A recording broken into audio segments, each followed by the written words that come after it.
अस्सलाम वालेकुम। आज हम वेक्टर का लेक्चर हम डिस्कस करेंगे।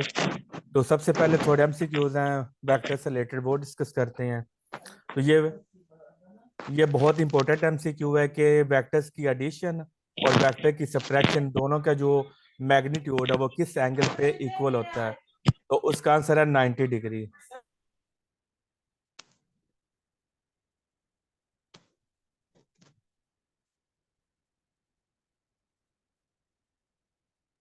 तो अब यहाँ पर आप एग्जांपल भी देख सकते हैं कि अगर ये हमारे पास वेक्टर ए है और ये वेक्टर बी है, तो ये इसका वेक्टर रिजल्टेंट वेक्टर होगा आर। तो अगर आपने इसका वो लेना negative vector A minus B करना है, तो ये वेक्टर हमारा ए होगा, ये वेक्टर माइनस बी होगा और ये वेक्टर हमारा रिजल्टेंट वेक्टर होगा। तो दोनों क्या करते हैं 90 डिग्री पे, दोनों का एडिशन और सब्ट्रैक्शन का जो है वो एक दूसरे पे वो 90 डिग्री पे इक्वल होते हैं। 45 डिग्री यहाँ पर बन जाएगा और 45 डिग्री यहाँ पर बन जाएगा। तो दोनों का कहाँ पर इक्वल होती हैं? 90 डिग्री पर।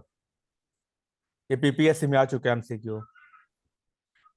The resultant of 8 Newton and 10 Newton can never be।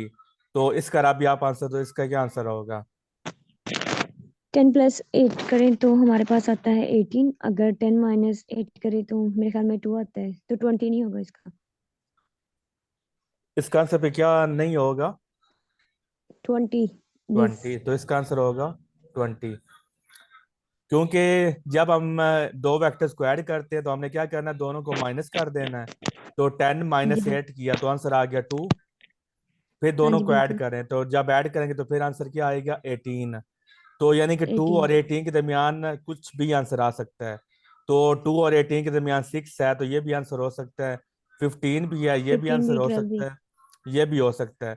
लेकिन 2 और 18 के दरमियान 20 नहीं है, तो लिहाजा the resultant of 8 Newton and 10 Newton can never be, वो उसका 20 न्यूटन नहीं हो सकता।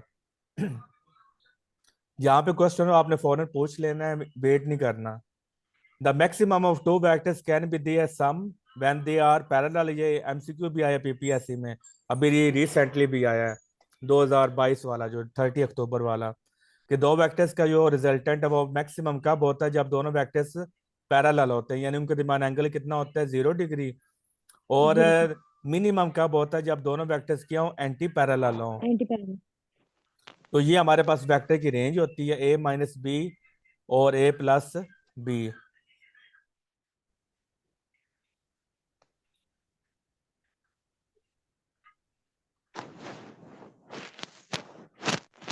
तो आज हम पढ़ेंगे इंट्रोडक्शन टू वेक्टर्स। तो आप जानते हैं कि वेक्टर्स कौन सी क्वांटिटीज होती हैं जिनके पास मैग्नीट्यूड भी होती है, डायरेक्शन भी होता है, और वो वेक्टर लॉज को फॉलो भी करते हैं। तो यहाँ फॉलो पर आप करते हैं। अगर कंप्लीट अगर आप डेफिनेशन चाहते हैं वेक्टर के, तो आपने लिखना है कि those quantities which have magnitude, direction and follows या ओबेज वेक्टर लॉज, उनको हम क्या कहते हैं? वेक्टर्स कहते हैं। क्योंकि चीकू दा अब कुछ क्या, पता नहीं मैं बंद करता कि यस कर।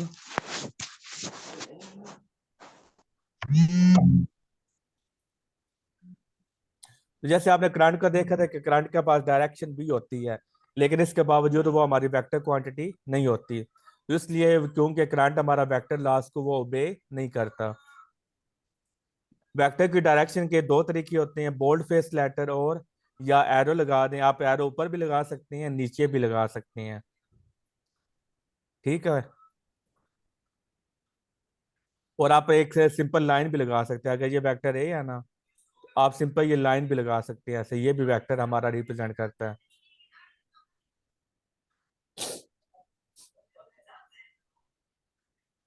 और वेक्टर का अगर आपने ग्राफिकली रिप्रेजेंट करना है, तो ग्राफिकली हमारा क्या होगा, जो लेंथ होती है वो हमें मैग्नीट्यूड देती है, और ये जो एरो होता है ये हमें डायरेक्शन बताएगा। तो यहाँ पर डिफरेंस है, difference between scalars and vectors. तो स्केलर्स के पास सिर्फ मैग्नीट्यूड होती है और वेक्टर्स के पास मैग्नीट्यूड और डायरेक्शन दोनों होती हैं। बट देखो यहाँ पर लिखा है सम क्वांटिटीज में हैव डायरेक्शन। स्केलर्स की बात कर रहा है कि कुछ क्वांटिटीज उनके पास डायरेक्शन होती है, लेकिन वो वेक्टर कैलकुलस को फॉलो नहीं करते, तो लिहाजा वो हमारे स्केलर ही रहेंगे, वो वेक्टर हमारे नहीं बनेंगे। फिर सेकंड है addition, subtraction, multiplication by simple arithmetic method. तो जो स्केलर है वो सिंपल जो अलजेब्रा है उसको फॉलो करता है, लेकिन जो वेक्टर्स हैं उसकी एडिशन, सब्ट्रैक्शन, मल्टीप्लिकेशन हम किससे यूज करते हैं, ग्राफिकली मेथड ग्राफिकली। या मैथमेटिकली। तो स्केलर की डिवीजन पॉसिबल है लेकिन वेक्टर की डिवीजन पॉसिबल नहीं है। तो वेक्टर की डिवीजन पॉसिबल क्यों नहीं है? क्योंकि इसकी जो डायरेक्शन है वो हम डिवाइड नहीं कर सकते।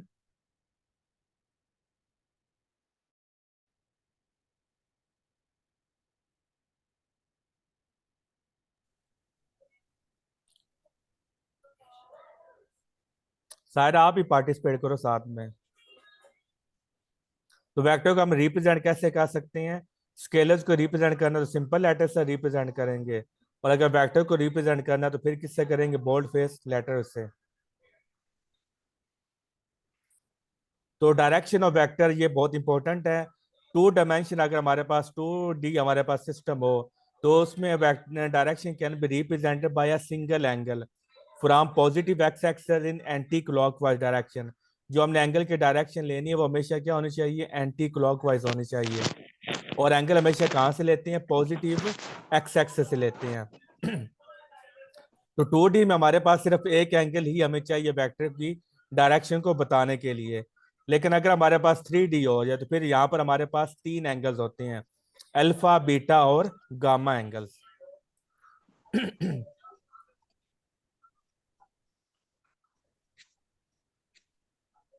नेक्स्ट एमसीक्यू है, number of angles use to represent the direction of vector in 3D Cartesian space is. तो ये मैंने अभी हमने की है कि 3D में कितने एंगल्स होते हैं? 3 एंगल्स होते हैं, अल्फा, बीटा और gamma.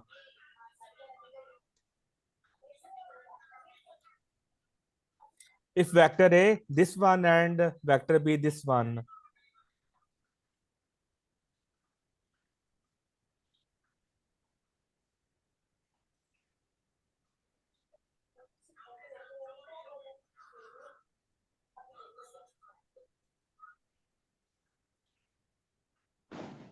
then A and B are। अब देखिए आप कैसे पता लगाते हैं कि दो वेक्टर्स एंटी पैरेलल हैं?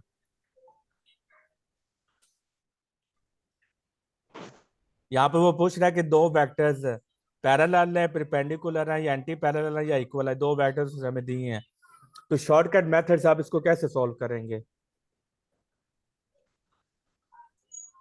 एक तो होता है ना सिंपल आप मेथड, वो उसको दोनों को ऐड कर देंगे उसके, या फिर अगर यहाँ से 0 आ गए तो फिर वो परपेंडिकुलर हैं, तो इस तरह करके ये आप वो लगा सकते हैं। लेकिन इसका एक शॉर्टकट मेथड ये है। अब देखें ये वेक्टर ए को आप देखें और वेक्टर बी को देखें, यहाँ पर भी 2 है आई के साथ, यहाँ पर भी 2 है, ये के साथ 3 है और के साथ 4 है, यानी कि दोनों वेक्टर सेम है, जस्ट साइंस का फर्क है। यहाँ पर प्लस है तो यहाँ पर माइनस है, यहाँ पर माइनस है, यहाँ पर प्लस है। तो अगर दो वेक्टर सेम हो और उनके जो साइंस है वो डिफरेंट हो, फिर आपने क्या करना है? माइनस अगर कॉमन लें तो ये हमारे पास वेक्टर क्या बन जाता है? वेक्टर ए बन जाता है। तो ये माइनस का माइनस आ गया और ये हमारे पास इसकी क्या लिख दिया? Vector A. तो ये चीज क्या रिप्रेजेंट कर रही है कि दोनों वेक्टर्स आपस में एंटी पैरेलल। एंटी पैरेलल है। तो जिसके पास ये कंसेप्ट होगा वो क्या करेगा? वो फौरन इसका ये 5 से 10 सेकंड के अंदर वो इसका आंसर लगा देगा। तो ये स्टेटमेंट है कि दो vectors are anti parallel when A is equal to negative is equal to B. कि अगर एक वेक्टर है और दूसरे फिर नेगेटिव नंबर हो और फिर दूसरा वेक्टर हो तो वो फिर हमारे पास एंटी पैरेलल होते हैं। अगर यहाँ पर नेगेटिव की जगह पर अगर यहाँ पर पॉजिटिव होता तो फिर हमारे पास दोनों आंसर क्या होना था? वो पैरेलल वेक्टर्स होने थे। क्लियर है ये पॉइंट? जी सर। सायरा और कदीर आप भी पार्टिसिपेट करें साथ साथ। यस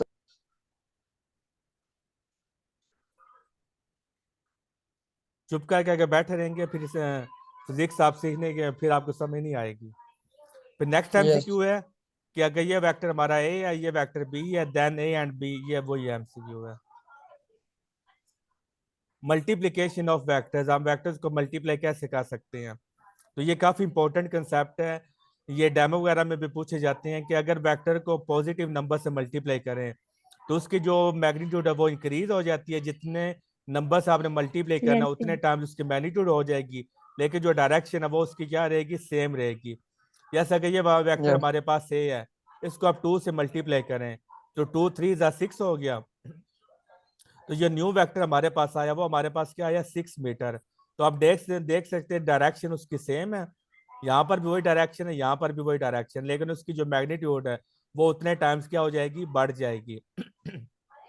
यस अगर हमारे पास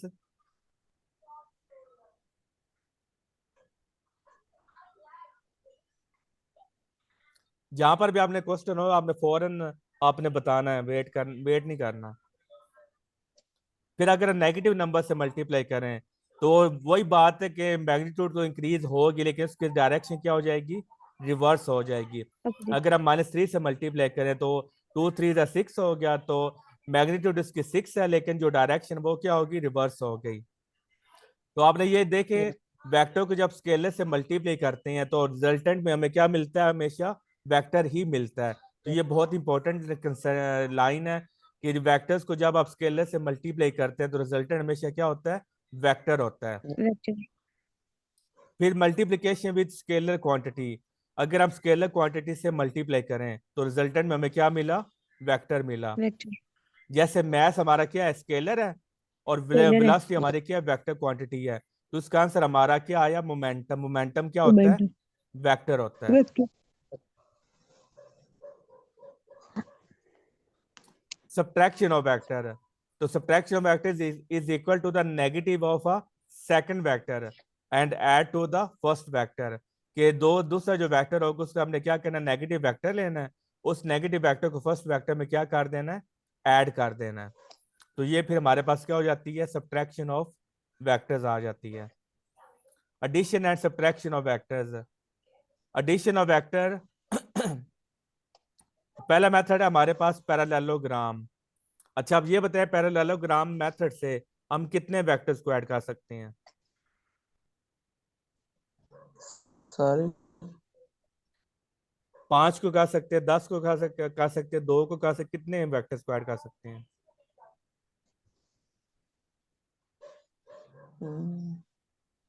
कम से कम 3 सर जी। नहीं, 3 नहीं।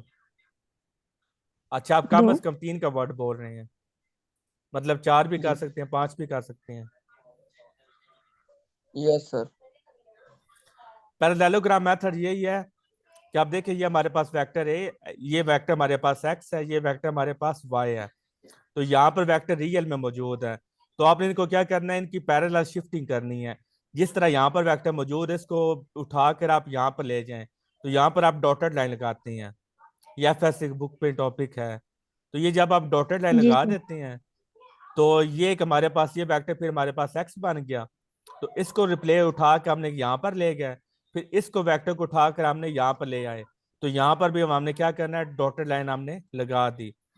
तो यानी कि आपने ये वेक्टर की शिफ्टिंग क्यों की, ताकि हमारे पास क्या बन जाए, पैरेललोग्राम बन जाए।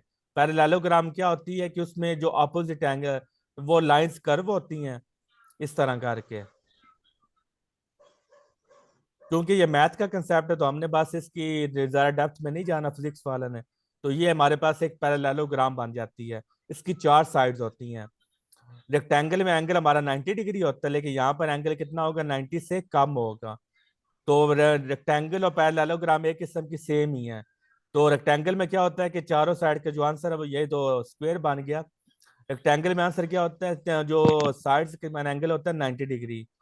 अगर इसके दिमाग 90 से एंगल कम कर दिया जाए, जैसे ये लाइन है वेक्टर, ये वेक्टर यहाँ पे था, इस वेक्टर को आपने रोटेट करके यहाँ पर ले आए तो ज़ाहिर एंगल कम हो जाएगा। तो ये फिर हमारे पास क्या बन जाती है, पैरेललोग्राम बन जाती है। अब क्लियर है सायरा, यस सायरा क्लियर है।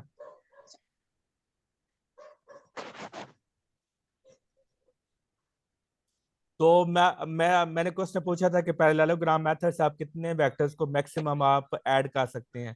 कदीर ने बोला 2, तो राबिया और सायरा आप भी बताओ कितने वेक्टर्स को हम ऐड कर सकते हैं। मेरे ख्याल से दो। और मेरा सायरा दो लिख आप। ले।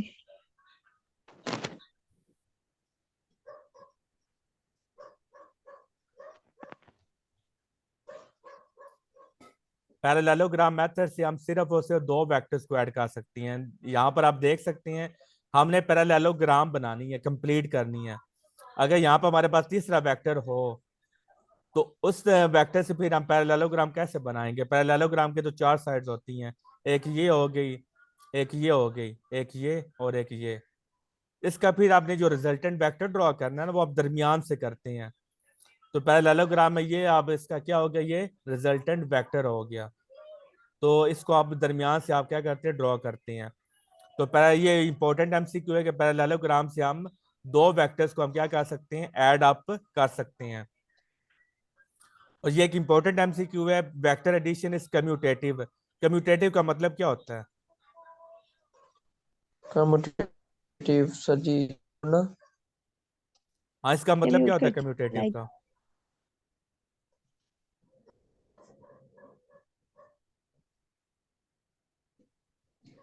कम्यूटेटिव का मतलब ये होता है कम्यूटेटिव जैसे हमने मैथ के रूल्स पढ़े हैं ना, ए प्लस ए बाहमी। Dot B is equal to B dot A, same इस तरह कम्यूट करना।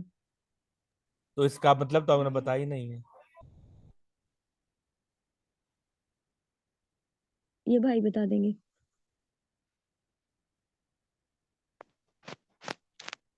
कम्यूटेटिव बाहमी सर जी। कम्यूटेटिव का मतलब बाई में हो गया, वो तो आप इंग्लिश का बता रहे हैं आई थिंक। फिजिक्स में इसका क्या यस मतलब है? सर। कम्यूटेटिव इकट्ठा करना। शायरा आपने अभी तक नहीं बताया।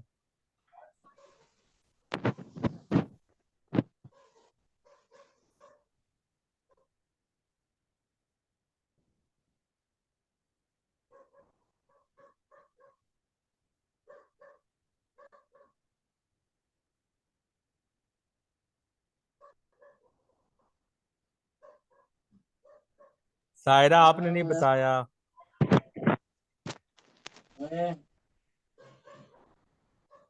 कम्यूटेटिव का मतलब ये है कि अगर आप उसकी सीक्वेंस चेंज कर दे क्वांटिटीज का, जैसे हमारे पास ये 5 है, 5 + 4। अब अगर मैं 4 को पहले लिख दूं और 5 को बाद में लिखूं तो आंसर पे कोई फर्क पड़ेगा? No sir. तो कम्यूटेटिव का मतलब है अगर हम सीक्वेंस चेंज कर दें तो हमारे आंसर पर कोई फर्क ना पड़े, उसको हम बोलते हैं कम्यूटेटिव। तो स्केलर्स में तो वेक्टर एडिशन क्या होती है, हमारे पास कम्यूटेटिव होती है, चाहे आप y को पहले लिख लो या x को पहले लिख लो, तो वही हमारे पास आंसर है, इसको बोलते हैं कम्यूटेटिव। तो वेक्टर एडिशन क्या होती है, हमारे पास कम्यूटेटिव होती है। Maximum number of rectangular components of a vector in any physical vector space are. तो maximum rectangular components vector space में कितनी होती हैं? 1 2 थ्री। 3 कितने होते हैं? 3 और कंपोनेंट्स कितने होते हैं? कंपोनेंट्स। कंपोनेंट्स 2। कंपोनेंट्स 2 होते हैं और रेक्टेंगुलर कंपोनेंट्स 3 होते हैं। दो ही होते हैं रेक्टेंगुलर कंपोनेंट्स, एक्स और रेक्टेंगुलर वाई। कंपोनेंट्स 2 होती हैं। एक्स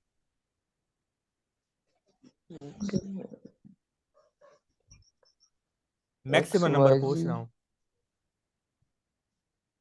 सर एक्स वाई और जी उस स्पेस में नहीं होते सर। हाँ जी, तो इसमें मैक्सिमम रेक्टेंगुलर कंपोनेंट्स कितने होते हैं? रेक्टेंगुलर कंपोनेंट्स होते तीन। क्या हैं?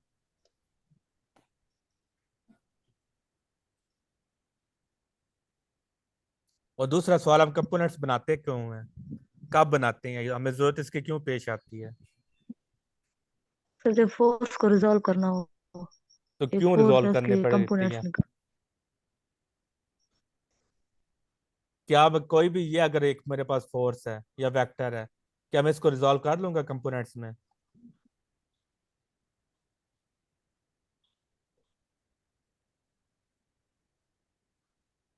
यहाँ पे फिर तो नहीं सो गई?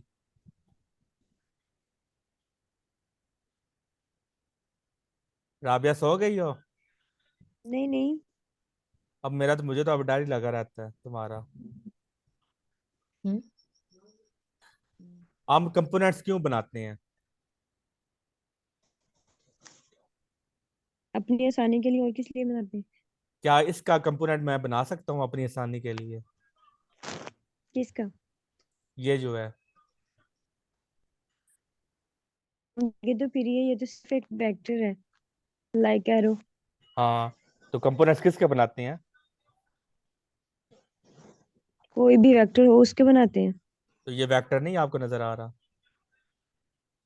नहीं, इसको नाम दे, सिर्फ एरो है। चलिए ये नाम दे दिया, नाम ए दे दिया मैंने। अब आप तो बना सकते हैं ना? हाँ जी, अब इसे अगर एक्स वाई कंपोनेंट में डिवाइड कर दो फिर बनते हैं। अब देखिए, कंपोनेंट्स हम तब बनाते हैं जब हमारा वेक्टर एक्स और वाई दोनों में लाई करता हो। ये हमारे पास एक्स एक्सिस होता है, ये हमारे पास वाई एक्सिस होता है। अगर आप देखिए ये वेक्टर हमारा हॉरिजॉन्टल है, यानी एक्स एक्सिस में लाई करता है, तो यहाँ पे हमें कंपोनेंट्स हम नहीं बना सकते। अगर इसी तरह एक वेक्टर हमारे पास स्ट्रेट है, तो ये वेक्टर हमारे पास सारे का सारा वर्टिकल एक्सिस में है, तो यहाँ पर भी हमें जी कंपोनेंट्स बनाने की जरूरत नहीं है। अगर नहीं कोई है। वेक्टर एक्स और वाई दोनों में पाया जाता है, अब ये जो वेक्टर है ना हमारा, इसका कुछ पोर्शन एक्स एक्सिस में है, कुछ पोर्शन इसका वाई एक्सिस में है। अगर हम ये जानना चाहें कि इसका कितना पोर्शन एक्स में लाई कर रहा है और कितना पोर्शन वाई में लाई कर रहा है, जैसे आपने प्रोजेक्टाइल मोशन पढ़ी है, वो भी 2 डायमेंशनल जी मोशन होती है, क्योंकि प्रोजेक्टाइल मोशन में क्या होते हैं, फॉरवर्ड मोशन होती है और वर्टिकल मोशन होती है। ये दोनों को मिला दिया जाए तो वो क्या बन जाती है, प्रोजेक्टाइल मोशन, यहाँ 2 डायमेंशनल प्रोजेक्ट। मोशन हमारे पास बन जाती है। तो इसका फिर एक हम कंपोनेंट ये बना लेते हैं, ये हमारे पास ए है, इसका अगर हम नाम देते हैं आर, तो ये फिर हमारे पास आर एक्स हो जाएगा, और दूसरा फिर हमारे पास क्या बन जाएगा, आर वाई बन जाएगा। बाय। तो आर एक्स हमें बताता है कि वेक्टर आर का कितना पोर्शन हम वो एक्स एक्सिस में है, और आर वाई हमें बताता है कि कितना पोर्शन वाई एक्सिस में है। तो ये बात आपने हमेशा याद रखनी है, हम कंपोनेंट्स हमेशा नहीं बना सकते। कंपोनेंट्स उसी वक्त बनाते हैं जब कोई वेक्टर एक एक्सिस में लाई ना कर रहा हो, जब वेक्टर दो या दो से ज्यादा एक्सिस में लाई करता है। अगर यहाँ पर मैं तीसरा एक्सिस भी बना दूं, अब ये वेक्टर जो हमारा एट अ टाइम 3 एक्सिस में लाई कर रहा है, तो इसलिए फिर हम उस वेक्टर को कंपोनेंट्स में रिजॉल्व करते हैं जब वेक्टर दो या दो से ज्यादा एक्सेस में एट अ टाइम लाई कर रहा हो। तो यहाँ से अगर आर एक्स आपने जानना चाहते हैं कि वेक्टर आर कितना एक्स एक्सेस में लाई कर रहा है, तो उसका फार्मूला क्या होता है, आर कोस थीटा। कि आपको वेक्टर आर का पता है और एंगल का बता रहे कि कितना एंगल है, दोनों को मल्टीप्लाई कर दें, तो जो आंसर आएगा वो हमें बताएगा कि जो वेक्टर आर है वो कितना एक्स एक्सेस में लाई करता है।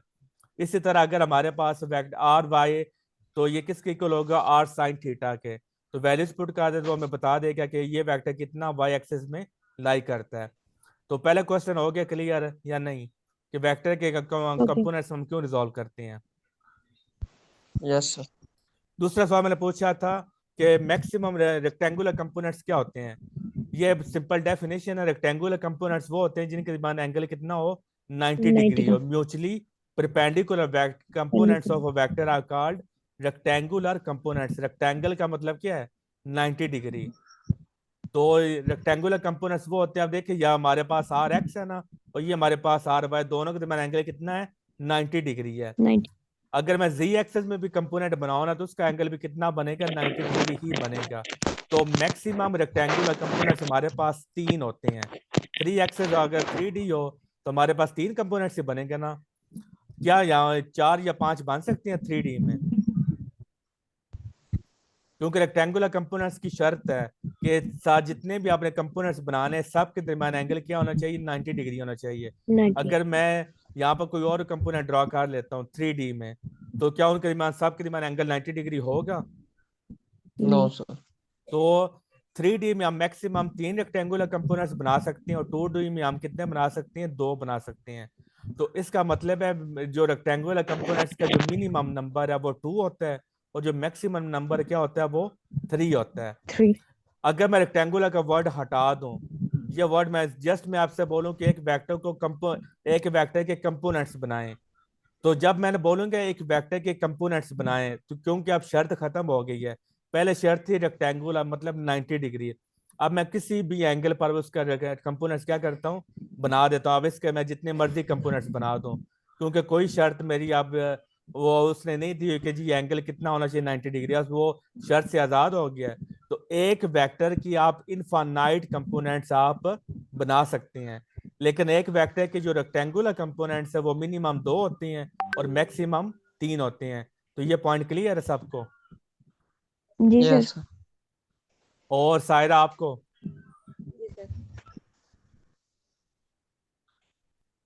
जी सर क्लियर है। नेक्स्ट है the vector which is perpendicular to this one. तो इसके वेक्टर के परपेंडिकुलर कौन सा वेक्टर है? तो यहाँ से आप देख लें आई है और ये हमारा जे है। तो इसका आई जो dot J resultant equal to vector के। होगा वो क्या होगा? इसके परपेंडिकुलर कौन सा एक्सेस होगा? के यूनिट वेक्टर। क्योंकि आपने पढ़ा था कि जो वेक्टर प्रोडक्ट होता है वो अपने जिस वेक्टर प्लेन पे ये दोनों वेक्टर्स लाई करता है ना, तो जो रिजल्टेंट वेक्टर होता है वो उस प्लेन की क्या होता है? परपेंडिकुलर होता है। तो आई और जे के परपेंडिकुलर कौन से होते हैं? ये तो नहीं हो सकते। आई के यस परपेंडिकुलर नहीं हो सकता, ये भी नहीं हो सकता। तो इसका फिर आंसर क्या आ गया? के के यूनिट आएगा वेक्टर। के। अब जिसको कंसेप्ट है वो क्या करेगा? डायरेक्ट ये आंसर लगा देगा। वो बोलेगा कि या हमारे पास दो कंपोनेंट्स हैं आई और जे, तो इसका मतलब है के इसके परपेंडिकुलर होगा, तो वो उस पर टिक कर देगा। अब जिसके पास ये कंसेप्ट नहीं है वो फिर इसके में क्या करता रहेगा? इस पर टाइम वेस्ट करता रहेगा, इसको सोल्व करता रहेगा। तो वहां पर इसका बहुत सारा टाइम क्या हो जाएगा? वेस्ट हो जाएगा। ये चीजें होती है जो आपके पेपर में फर्क डालती हैं। तो ये हमारे पास वेक्टर प्रोडक्ट है और ये हमारे पास डॉट प्रोडक्ट है। वो कहते हैं कि ये दोनों आपस में इक्वल हैं, then A plus B will be. तो ये हमारे पास फार्मूला है A square plus B square plus 2 का स्क्वायर रूट और ए बी। तो ये हमारे पास आंसर आता है। क्यों? क्योंकि हमारे पास ये दोनों वेक्टर क्रॉस प्रोडक्ट और वेक्टर प्रोडक्ट कब हमारे पास इक्वल होती हैं? डॉट और क्रॉस प्रोडक्ट आपस में कब इक्वल होते हैं? 45 पर। 45 डिग्री पे। रीजन?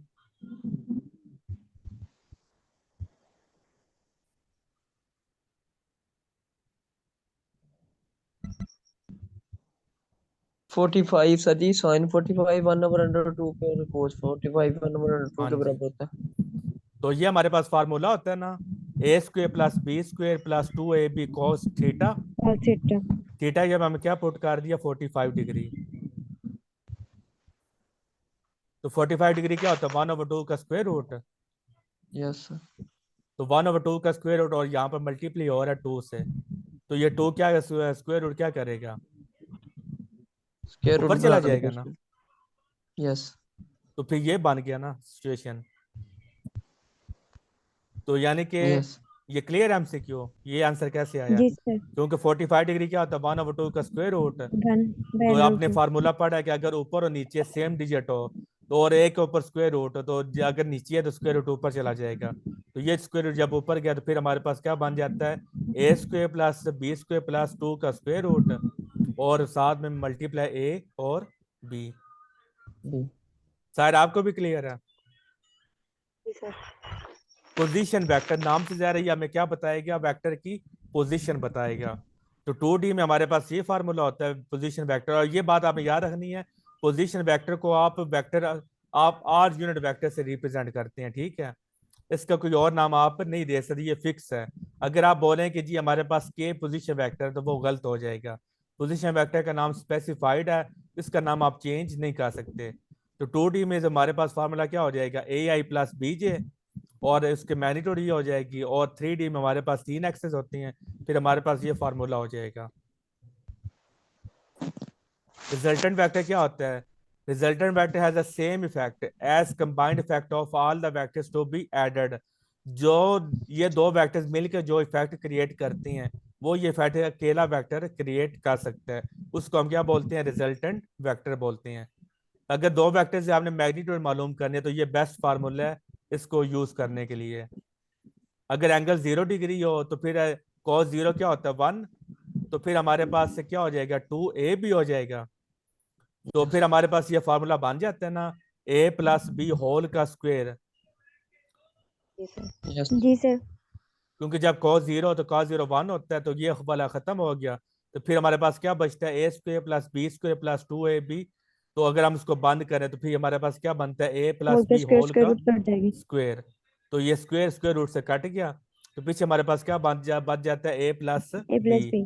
तो ये एमसीक्यू में आ सकता है कि अगर 0 डिग्री हो तो दो वेक्टर्स कब हो जाती हैं? ए प्लस बी। ये वैसे ट्रिक भी है कि दो वेक्टर्स अगर पैरेलल हो तो उन दोनों वेक्टर्स को आप क्या कर दें? ऐड कर दें। अगर दो वेक्टर्स एंटी पैरेलल तो उनको आप क्या कर दें, सब्ट्रैक्ट कर दें। माइनस अगर वेक्टर 90 डिग्री एंगल है तो cos 90 क्या होता है, जीरो। जीरो को टू ए जीरो बी से मल्टीप्लाई किया तो ये भी जीरो बन गया। पीछे क्या बाकी ए बच स्क्वायर गया, under A root square plus B square. अगर cos 60 डिग्री है तो cos 60 डिग्री क्या होता है, 1/2। 1। तो 1/2, टू टू से कट गया, पीछे क्या बच गया, ए स्क्वायर प्लस बी स्क्वायर ए प्लस स्क्वायर ए प्लस बी। नल वेक्टर की मैग्नीट्यूड जीरो होती है और इसके डायरेक्शन आप कोई भी ले सकते हैं। अब देखिए बात यह है कि जब साइंटिस्ट ने या फिजिस्ट ने ये देखा कि दो वेक्टर्स की जब हम मैग्नीट्यूड को ऐड करते हैं तो आंसर हमारा क्या आता है, वेक्टर्स को जब आप ऐड करते हैं तो आंसर वेक्टर आता है या स्केलर आता है।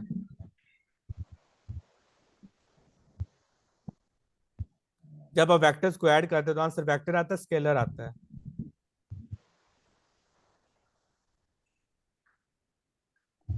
Yes sir. जब आप वेक्टर्स को ऐड करते हैं तो आंसर वेक्टर आता है या स्केलर आता है। वेक्टर आएगा सर जी। तो जब हम 5 और प्लस -5 कर रहे हैं तो इसका आंसर जीरो आ गया ना। अब जीरो यस देख सर। क्या है, स्केलर है। तो साइंटिस्ट ने ये कहा कि उन्होंने कहा बाकी सारी जितनी भी हम एडिशन करते हैं वहां पर हमारा आंसर क्या आता है, वेक्टर आता है। सिर्फ ये वाला केस बनता है जिसमें हमारे पास आंसर वेक्टर नहीं आता बल्कि जीरो आ जाता है। तो उसने उन्होंने रूल को सेम रखने के लिए उन्होंने क्या बोल दिया, उन्होंने बोल दिया कि ये क्योंकि वेक्टर्स को ऐड करने से आंसर हमेशा क्या आना चाहिए, वेक्टर आना चाहिए। लेकिन जब हम दो सिमिलर वेक्टर्स को अपोजिट डायरेक्शन में हम उनको ऐड करते हैं तो आंसर जीरो आ जाता है। तो जीरो एक स्केलर नंबर है, तो अगर हम इसको स्केलर रहने दें फिर हमारा रूल क्या हो जाएगा, चेंज हो जाएगा कि कुछ वेक्टर्स के लिए 99% वेक्टर के लिए सेम और 1% के रूल चेंज हो जाएगा। तो ये तो बात गलत हो गई। इसलिए कहा कि इस ये जो जीरो आया ना इसको वेक्टर बना देते हैं। अब इसको वेक्टर कैसे बना सकते थे, वेक्टर के पास दो चीजें होती है, एक उसकी मैग्नीट्यूड होती है और एक उसकी डायरेक्शन होती है। उन्हें बोला कि हम बोलते हैं कि इसका नाम उन्हें रख दिया नल वेक्टर। नल का मतलब क्या होता है, जीरो। जीरो वेक्टर रख दिया। उन्हें कहा कि इसकी नल वेक्टर क्या होता है, जिसकी मैग्नीट्यूड जीरो हो। और डायरेक्शन उन्होंने आर्बिट्रेरी क्यों रखी,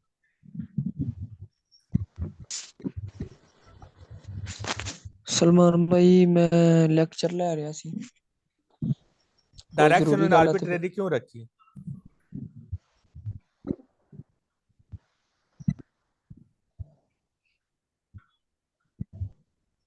राबिया, सायरा, डायरेक्शन उन्होंने नल वेक्टर की क्यों रखी, आर्बिट्रेरी क्यों रखी। जीरो वेक्टर किसी नंबर में भी ऐड क्या, उसकी डायरेक्शन जीरो है, मैग्नीट्यूड जीरो है, उसको किसी भी नंबर में ऐड नंबर वैसा ही रहता है, स्केलर। देखे अगर इसी वो तरह उसके अगर डायरेक्शन डायरेक्शन स्पेसिफाई कर देते ना कि नल वेक्टर की डायरेक्शन ईस्ट की तरफ है तो ये तो फिर एक ये तो बात गलत होनी थी, क्योंकि नल वेक्टर की डायरेक्शन ईस्ट की तरफ तो टाइम नहीं ना होगी। अगर वो वेस्ट की तरफ कर देते, स्पेसिफाई कर देते, फिर भी बात क्या हो जानी थी, गलत हो जानी थी। तो इसलिए उन्होंने बोल दिया कि आर्बिट्रेरी डायरेक्शन है, इसकी डायरेक्शन कहीं भी हो सकती है, क्योंकि उन्होंने खुद से वेक्टर बनाया है रूल को सेम रखने के लिए। तो इसलिए उन्होंने डायरेक्शन उन्होंने स्पेसिफाई नहीं किया बल्कि उन्होंने क्या बोल दिया कि ये जी इसके डायरेक्शन क्या है, आर्बिट्रेरी है। ताकि हमारा अगर हम डायरेक्शन को स्पेसिफाई कर दें फिर हमारा रोल, फिर हमारा काम क्या हो जाएगा, खराब हो जाएगा। इसलिए फिर उनकी डायरेक्शन क्या कर दी, आर्बिट्रेरी कर दी। क्लियर है ये पॉइंट। जी सर। इक्वल वेक्टर कब होते हैं, जब उनकी मैग्नीट्यूड भी सेम हो और डायरेक्शन भी सेम हो। डायरेक्शन भी same. Parallel vectors of same magnitude are equal. और नेगेटिव वेक्टर क्या होता है, मैग्नीट्यूड सेम हो लेकिन डायरेक्शन अपोजिट हो। Direction opposite. अब जिस तरह नल वेक्टर को उन्होंने खुद वेक्टर बनाया है ना, इसी तरह यूनिट वेक्टर को भी उन्होंने खुद वेक्टर बनाया। यूनिट वेक्टर का काम क्या होता है, डायरेक्शन देना सिर्फ।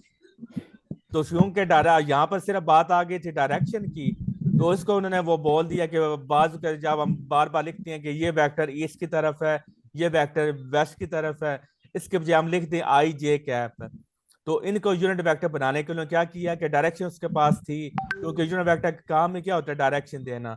तो वेक्टर के पास दो चीजें होती है, मैग्नीट्यूड होता है और डायरेक्शन होती है। तो उन्हें बोला कि आप हमें इसको मैग्नीट्यूड देनी है। देखें यहाँ पे क्या था कि मैग्नीट्यूड उसके पास थी, डायरेक्शन नहीं थी, तो उन्होंने डायरेक्शन आर्बिट्रेरी दे दी।